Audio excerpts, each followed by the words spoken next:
You're wrong. Kamala Harris had a closed-door meeting with Sean O'Brien, like, I think a day ago. What the fuck are you talking about? Before the Teamsters Union came out with a non-endorsement, Kamala Harris literally met with Sean O'Brien. It's one of those things where it's like, yeah, here, this is what, according to Alex Thompson from the Axios reporting, or the New York Times reporting. New York Times reported in Harris' meeting with them Monday, she told the union, I want your endorsement, but if I don't get it, I will treat you exactly if I had gotten your endorsement. That's what Kamala Harris said. After the meeting, Mr. O'Brien said that he still needed time to consider the union's next move. Ms. Harris opened the meeting by saying she understood she might not get the union's endorsement and that some Teamsters would be voting on issues beyond labor, such as the border, according to another person in the room. I think one of the worst aspects of the Teamsters is just like, which has, again, 1.3 million fucking members, is that I fear that there is not a lot of education occurring inside of the union beyond, just here, fuck Trump. Let's hear what Sean O'Brien. I've been looking forward to this interview for some time, especially given the last-minute drama. I'm talking about a chat with Sean O'Brien. He is the Teamsters General President. We've talked to him many times. I think no matter what he says, he'll couch it under, like, doing right by his rank and filers. But I genuinely think it's, like, culture war shit. Maybe I'm wrong.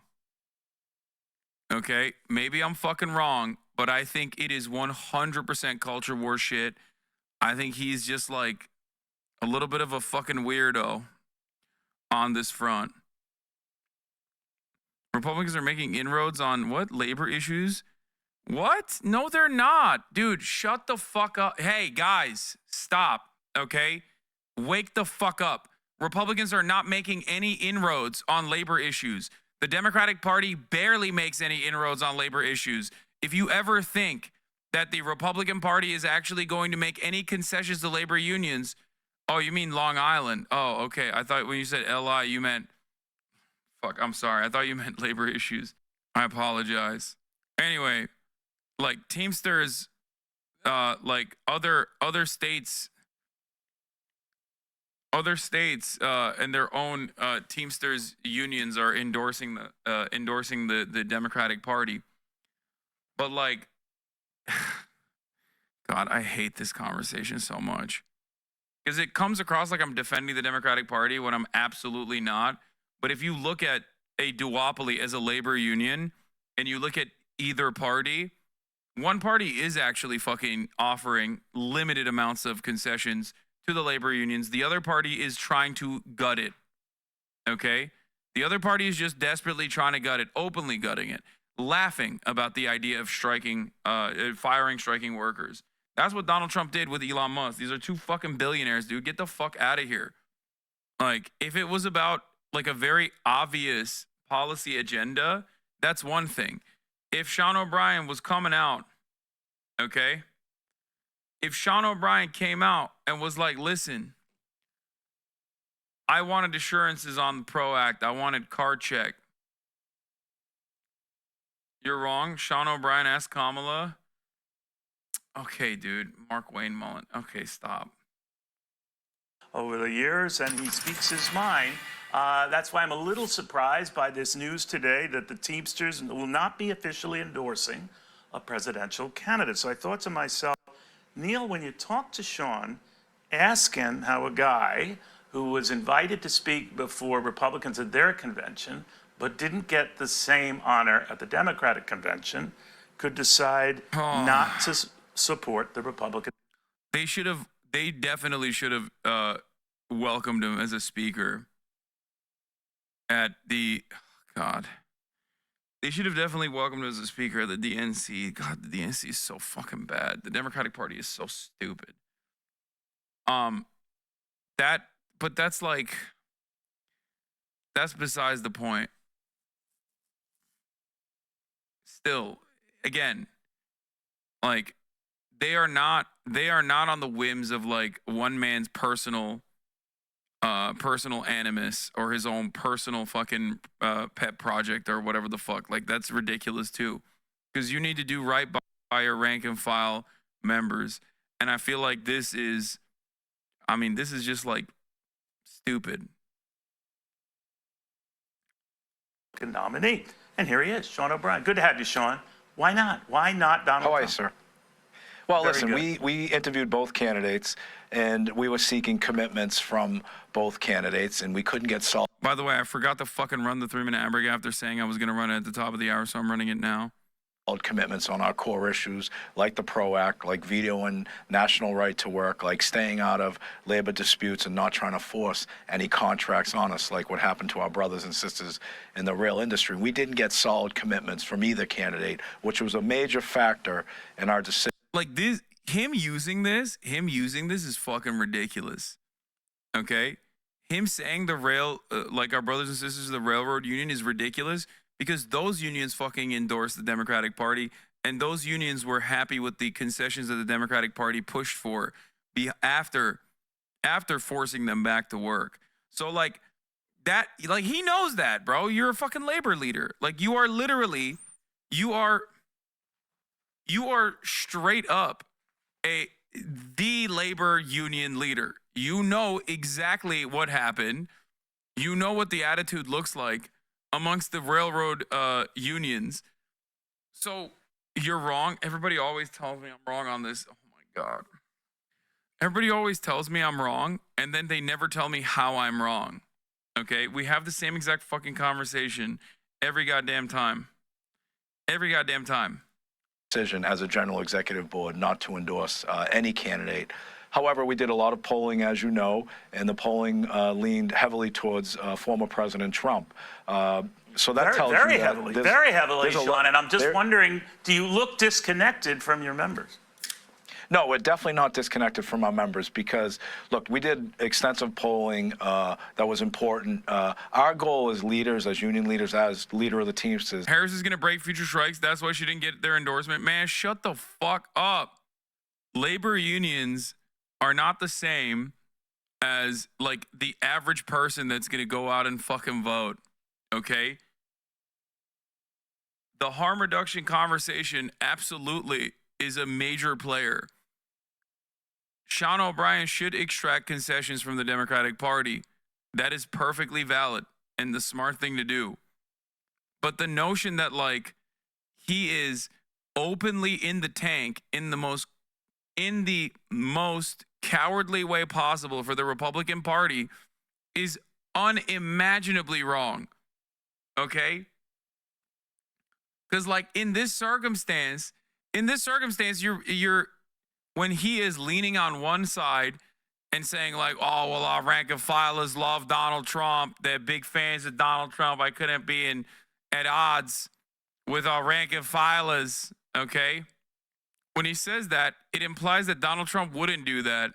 Is to provide the ability for people to have a voice and to provide credible information. And we cannot dictate to our members. Our members are sophisticated. They're going to make their own decisions. But this is a bigger problem. You know, the Democrats have always taken for granted that they're going to get our vote no matter what. And the Republicans fancy themselves as the working people's party. I think right now both sides have to take a step back and really reevaluate what their commitment is to working people. And that's what we did in this process. All right, but it does make me wonder when 2 out of 3 of your members prefer Donald Trump. Now, it's a telephone survey, I grant that, but that trend has been around for a while where members tend to favor more the Republican candidate than the Democratic candidate, but that's a pretty overwhelming shutout right there. So well, I think did that come into your thinking or no?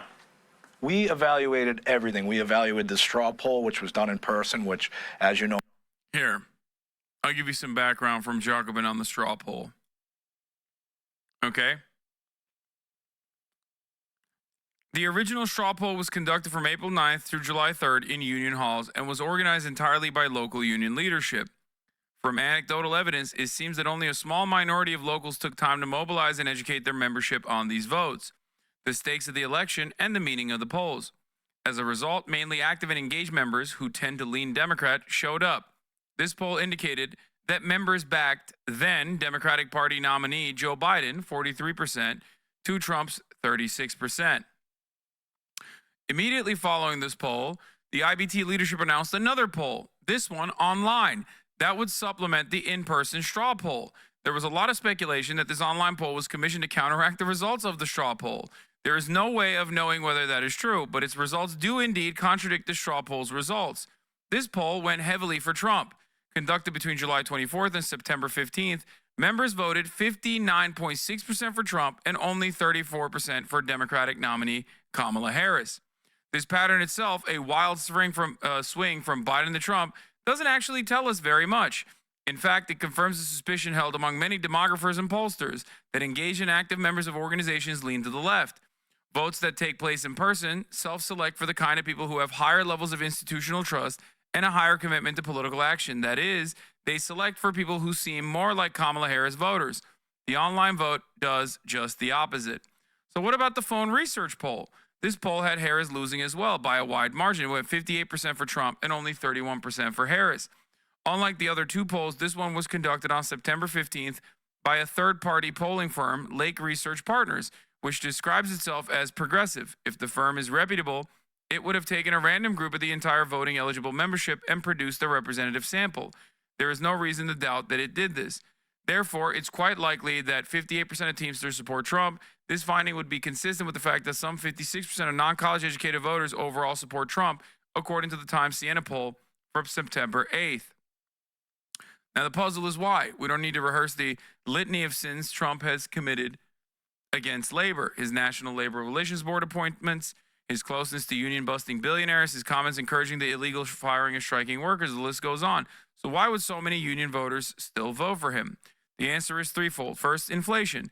There's no getting around it. Levels of inflation have been historic. Whether they are the fault of the president and vice president is almost irrelevant. Voters, especially working class voters, are blaming them. Second, the Teamsters, and they are far from alone in this, have not made it a priority to educate and mobilize his membership on political issues. This is the most consequential aspect of the Teamsters. Okay?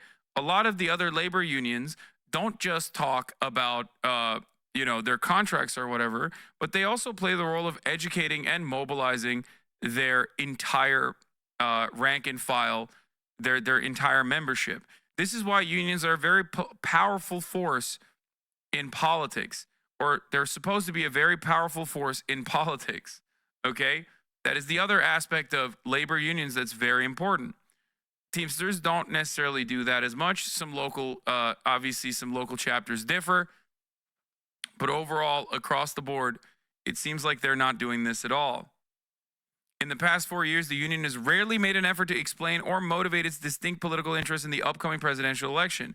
Most local union presidents, and this is true in almost all unions, avoid talking politics for fear of offending their members or causing arguments among their membership, which again is kind of ridiculous if you look at the history of unions, but understandable if you look at the history or the recent history of unions in the United States of America, where neither party is like overtly defending their interests, with the exception of this last candidacy, with the exception of this last president.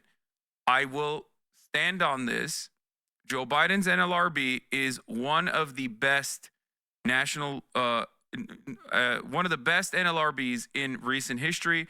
Joe Biden has been more progressive and more pro-labor than any other contemporary U.S. president.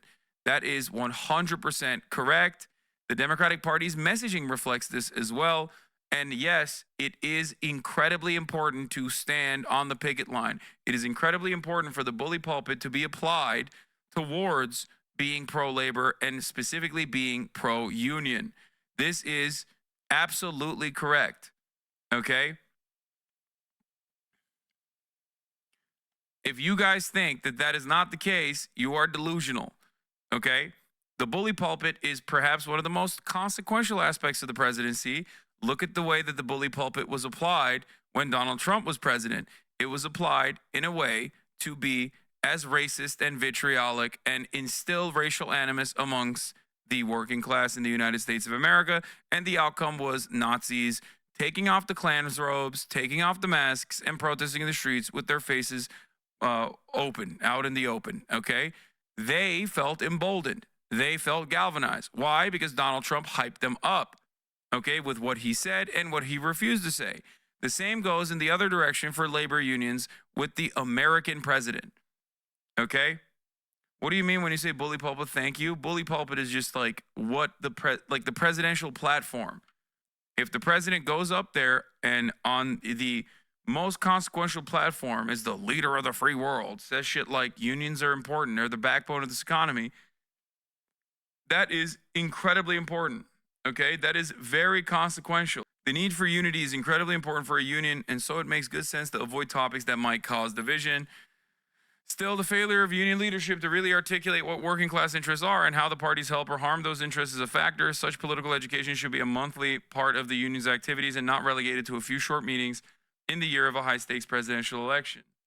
Finally, and most important, the Democratic Party has done a miserable job of trying to identify with the working class. Many, if not most, on the left will offer an exasperated reply to this charge, insisting that Democrats are so much better for workers and unions. Yes, that is obvious from a policy perspective, but leading liberals take for granted that workers are people too.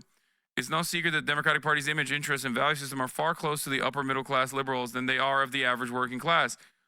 Oh, I hate this article. This article makes it seem like one of the I think Teamsters might be the largest North American labor union, actually, if not one of the, but I think it is the largest. This article does the classic, idiotic, I can't believe I'm reading a Jacobin article and I'm criticizing it this much. I don't know who the fuck wrote this. Dustin Guastella, I'm shocked. Does the classic shit that runs with the assumption that labor unions are not unimaginably diverse, okay, comprised of people from every different fucking background. I hate the idea that labor unions are comprised of people who are inherently reactionary and also all white. That is so stupid. That is just far from the truth in a country where the labor union participation rates for black people is higher than labor union participation rates for white people. Okay? I just want to bring this up one more time. This is a very important fact for people that don't know. There are a higher rate of unionized black workers than there are a higher rate of unionized white workers. Okay? The notion that the Democratic Party on cultural issues, okay, are, doing fancy footwork for like bicoastal liberal elites is ridiculous. When the Democratic Party talks, they don't even do that anymore, but when they used to talk about black issues, or when they used to talk about trans issues, when they used to talk about fucking gay rights or whatever, the notion that this was liberal elites and not reflective of not by pure numbers, chatter, of course, per capita. What are you saying? I said the labor participation rate. What do you think that is? The labor participation rate. Yes, of course, not higher across the board. There are 13% of the population is black. Obviously, there aren't more black people in any field than there are white people. There's just more white people in this country. Okay. Anyway, just clarifying, but it's fine. Let's get back to it. Okay. But once again, gay people, black people, queer people, lesbians, trans people, they are what makes the entire American labor force. Okay? That's it. So just understand that. Wait, what? The Maltese leftists, there's this article about the railroad workers voting down the new contracts as given by Biden. No, this is before. You're sending me an article before what happened, not after. You're sending me an article about what happened you sent me an article about the potential largest rail union contract, and not after Biden actually forced them back to work and then went back and extracted concessions from the railroad companies and the managers, who then turned around and offered some of the concessions. Okay? Biden, after this unfolded, Biden and even Pete Buttigieg, I hate to recognize this. And Marty Walsh, went back to the fucking companies and forced them to offer paid sick leave. Okay? They did that, which is why there are articles from the railroad unions themselves after this November 21st, 2022 date that say that they celebrate the concessions that they were able to get. Here it is. U.S. rail companies grant paid sick days after public pressure in win for unions. This, or rather, the failure of this to be presented as a solid W for the Biden administration is, once again, the fault of the Biden administration, for sure. They should have communicated this to the public. But you should know better because I've talked about this a million times over. Okay? One must ask the question why these railroad unions have endorsed the Democratic Party if they were so unhappy with it. A diverse coalition all impacted by the RLA, and only Rashida gives a damn about the rail workers. Your whole narrative on this is warped. 4 days is not a W. Dog, when Palestinians want something, I'm not going to fucking sit here. I'm not going to sit here and be like, I'm outflanking the Palestinians on this issue, okay? When the railroad unions are happy with the concessions that were extracted from the companies, I'm not going to fucking outflank them because Twitch chatters don't agree with the decision. Okay? That's it. Yeah, we never stopped applying pressure. Hard-fought success on rail sick days. If you as a chatter have reservations about this, you can send me. Maybe I have not seen it. Maybe you've seen something that I am oblivious to and unfamiliar with. Okay? But everything that I've read on the matter, shows that the unions were happy with any of the concessions that they were able to get. Okay? Why push back against the Dems at all then? Because the Democrats are incredibly right-wing on immigration and have adopted the positions that the Republican Party held on to during in the 2020 race, and also beyond that. I don't know if you guys know this, but they're funding and facilitating a fucking genocide with your tax dollars. So obviously, I'm always going to be honest with you. Backpedaling Andy, I think you're too stupid to understand anything that I'm talking about here. What do I always tell you? I will always be honest with you. If you ask me what the Democrats are doing in terms of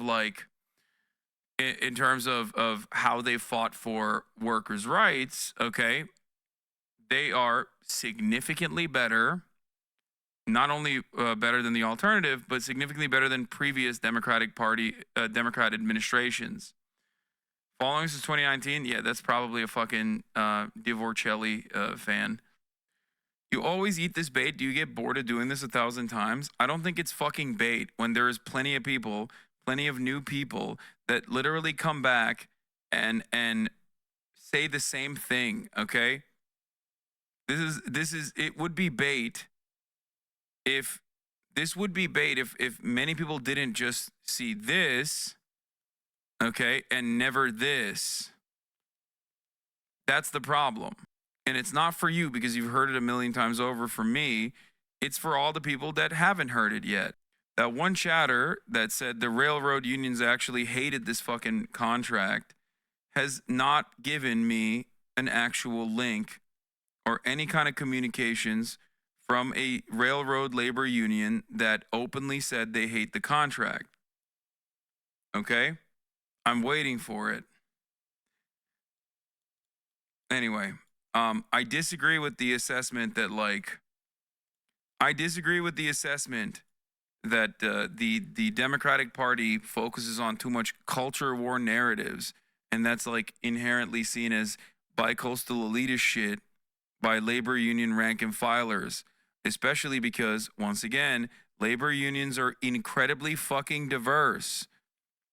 When people act like labor unions are comprised of hard hat wearing white working class reactionaries, they're fucking stupid. They're running on a Nixon-era anti-hippie messaging strategy from right-wing populists, okay? That is where it originally started. I hate this fucking argument. It's very stupid. Labor unions are comprised of women who care about abortion. Labor unions are comprised of gay people who care about, gay rights. Labor unions are comprised of black and brown people. Okay? On cultural issues, too, is the case many workers feel deeply alienated from the liberal perspective. In conversations with Teamster members and officers, it's clear that even among Democrats and Harris supporters, there's a frustration and wariness towards many of the cultural positions Democrats endorse and how those positions are defended. Until the party is able to change this image and truly identify with the working class on economic as well as cultural terms, we should expect to see continued deterioration of working class support for Democratic candidates. The real problem with the Democratic Party is that they do not communicate to working class problems. They don't even fucking communicate the culture war issues that much any longer anyway. They just basically are running on fucking vibes, okay? We are not Trump, and we are doing vibes. That's all they're doing. I'm not sitting here and telling you that the Democrats are running a good campaign, one that is an objectively pro-worker campaign. But if you look at the track record of the Democratic Party, especially in these past 4 years, in terms of domestic labor issues, they are far better than every other contemporary U.S. administration. It is not even a fucking question, okay? The truth is still the truth. I'm sorry. If that's the calculation that you're doing, then that's, that's fair. Oh my God, Brandon broke a strike, Lamau. I'm going to Brian kill me. Okay. For a lot of people, if the education that you get on labor issues exclusively relies on a fucking TikTok video that you watched, and you're going to come in here and repeat it to me, a person that TikToker probably watched and didn't watch ever again, you're not going to see the full picture. Okay? I'm sorry, chatters, but you are wrong on this. And I have repeated it so many times that I literally repeated it 3 minutes ago. Okay? 3 minutes that I could have used serving a fucking ad break. Oh my God, there it is. This isn't even the right one. This isn't the right article. Here's the 3-minute ad break now. Okay, I'm not going to repeat myself one more time on this issue. Let's hear what he has to say. When you have an audience, you can influence that audience. We figured that was going to lean heavily towards President Biden, and it didn't lean heavily towards him.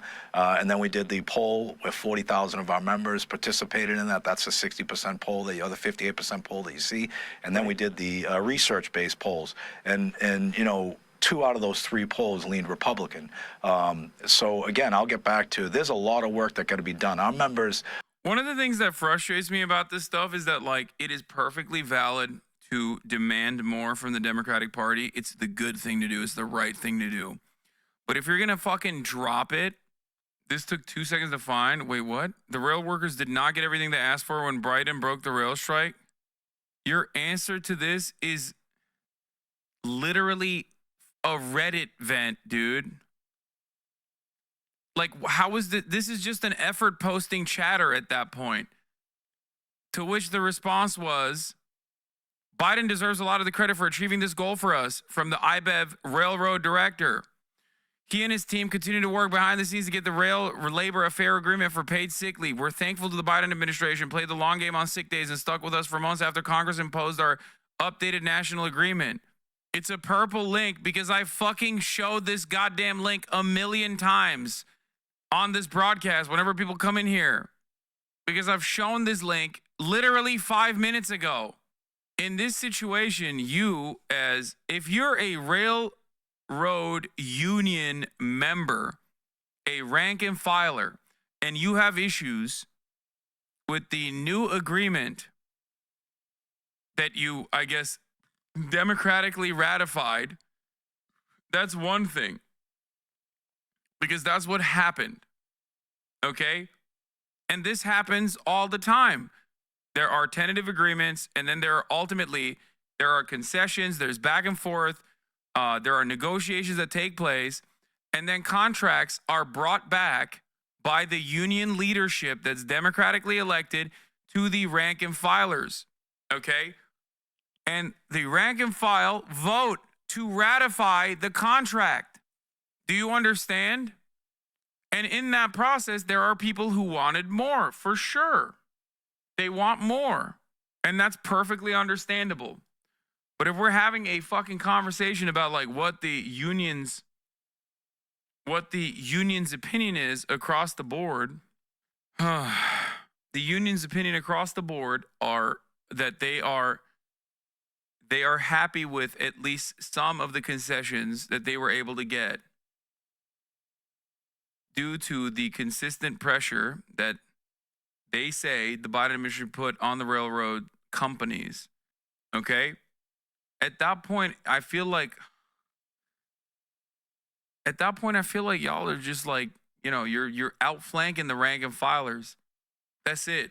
Broski, it was just for information. Might be. Let's move on. Even now, I'm getting cancer from this. Thanks, broski. Get back to fucking Sean O'Brien's hog ass. Are paying attention. And again, a no endorsement, I think, sends a message to both parties that if they truly want to support working people, they have to reevaluate it and understand that nothing is given, it is earned. All right, I don't mean to disrespect here, but no endorsement also means you can have it both ways. And you're not taking a stand. No, we're not looking to have it both ways at all. I take a stand every day. I call balls and strikes. There's some great Democrats that supported us. President Biden, passed pension legislation that fixed our pensions.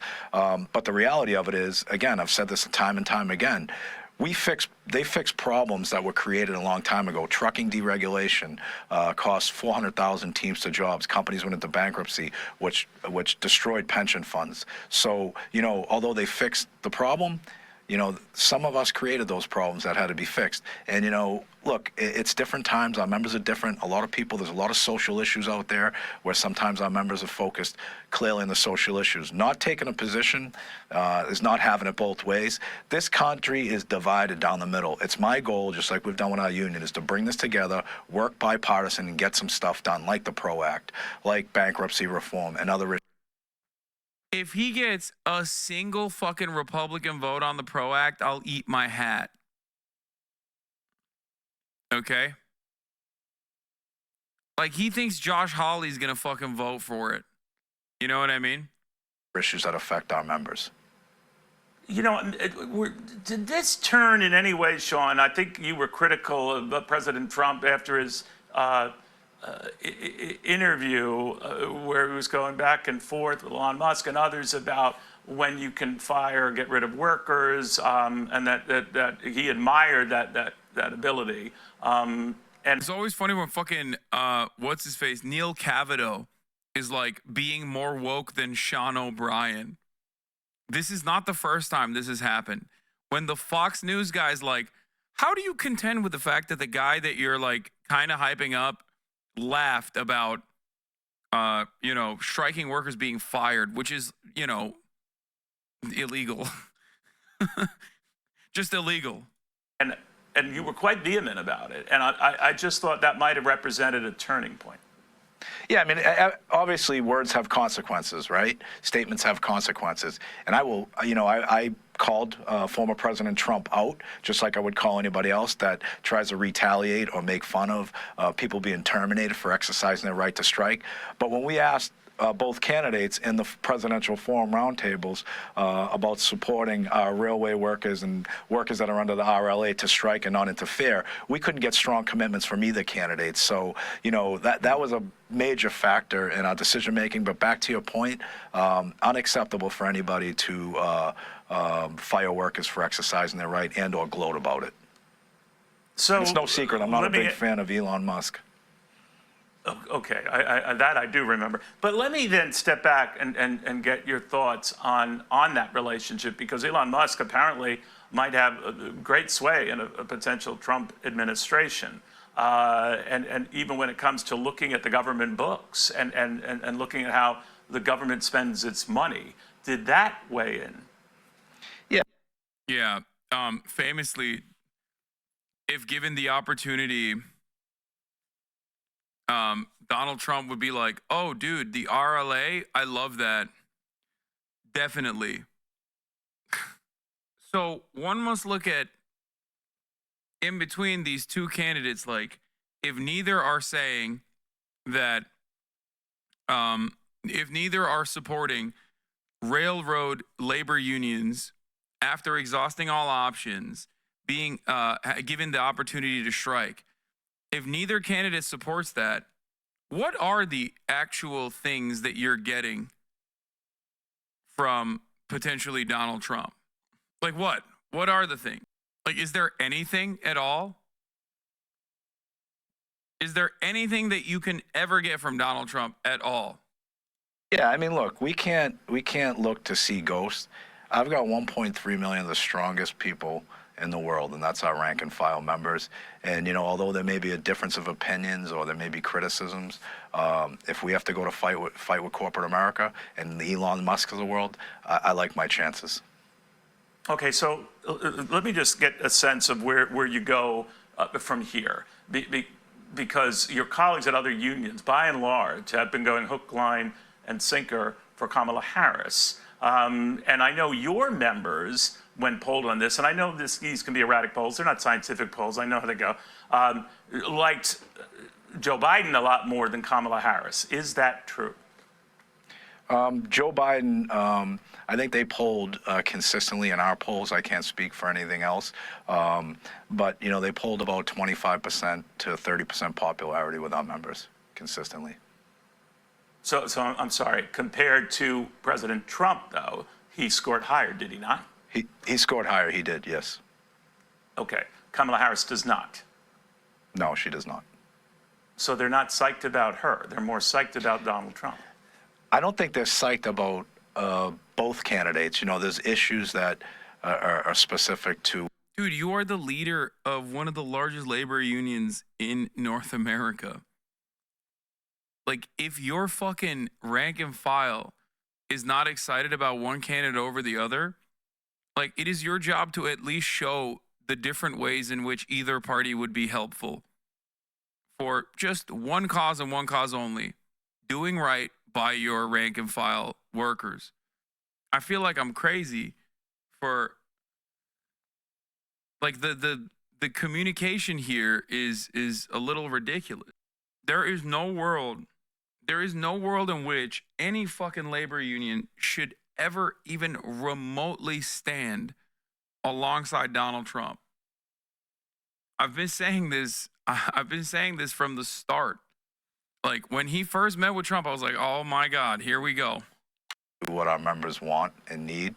And, this polling wasn't just a vote. There were issues and questions posed within this polling that our members asked. So, I think this process, and I guess, I'll get back to, people are sick of it. People are sick of the name calling. People are sick of tearing each other apart because they support one candidate versus the other.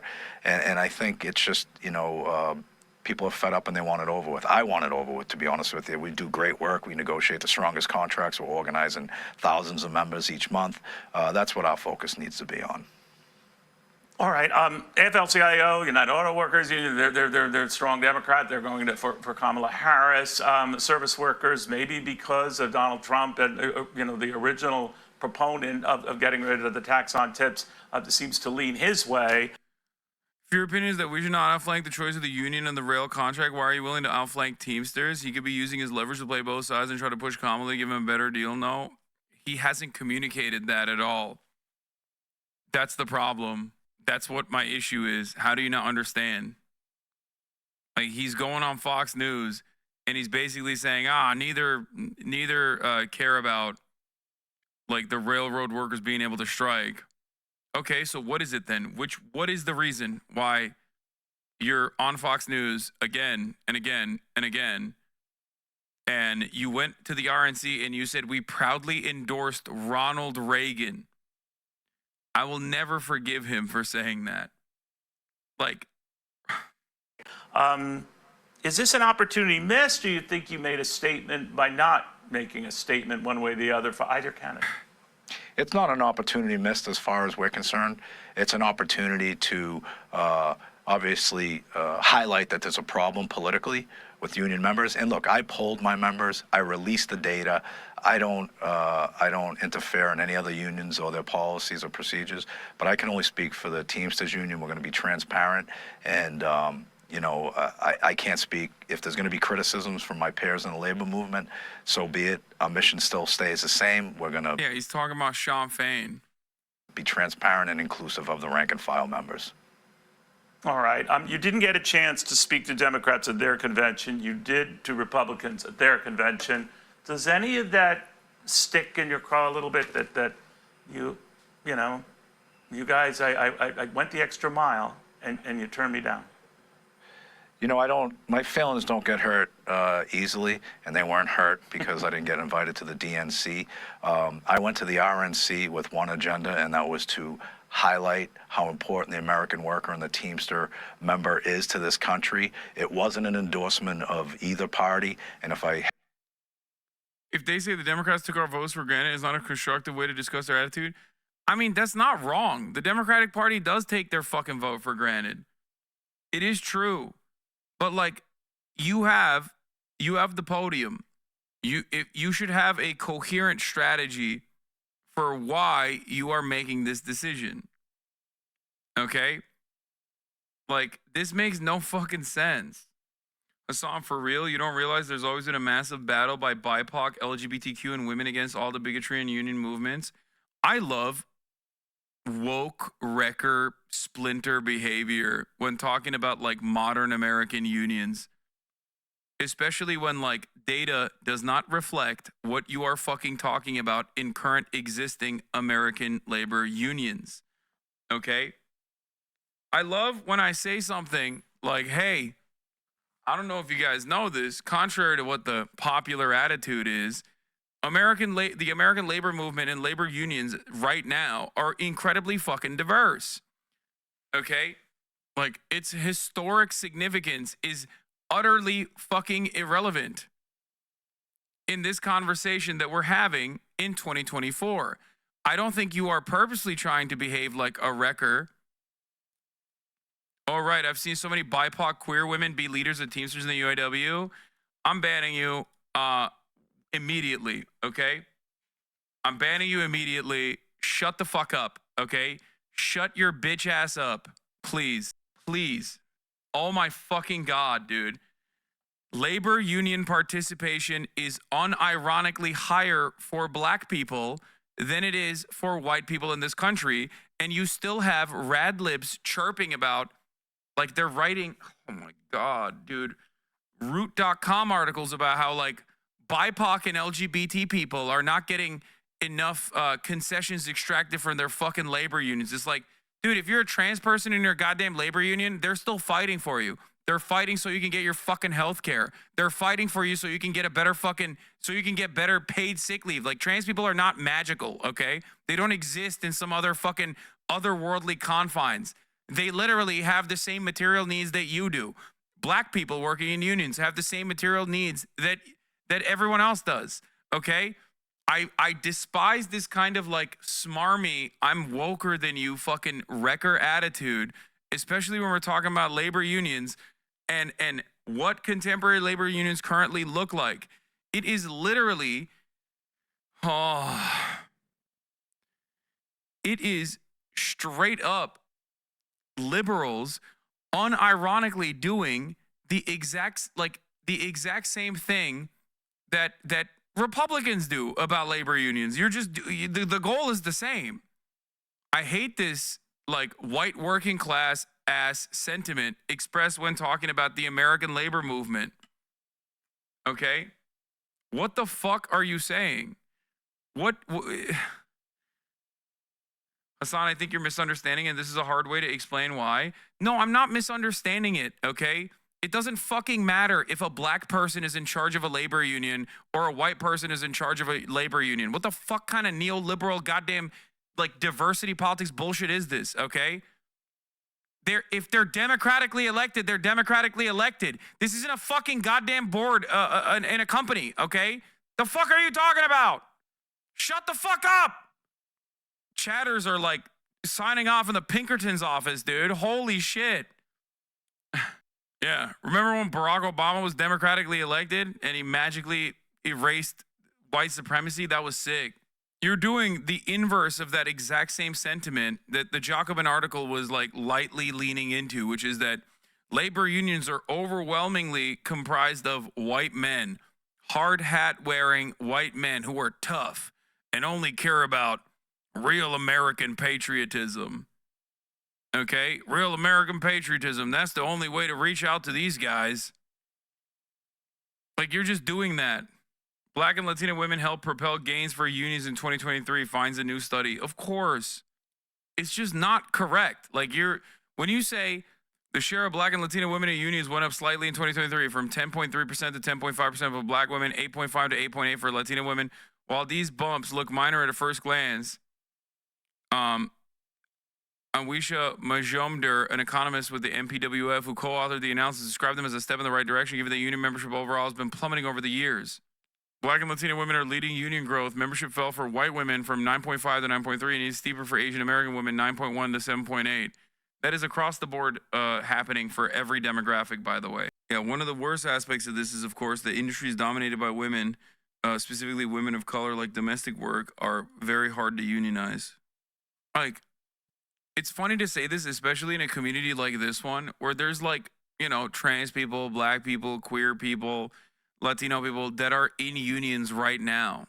Like, so someone who is not a member of a union coming in here and outwoking everybody and like denying their existence is so funny to me. Okay? But good job, guys. You're right.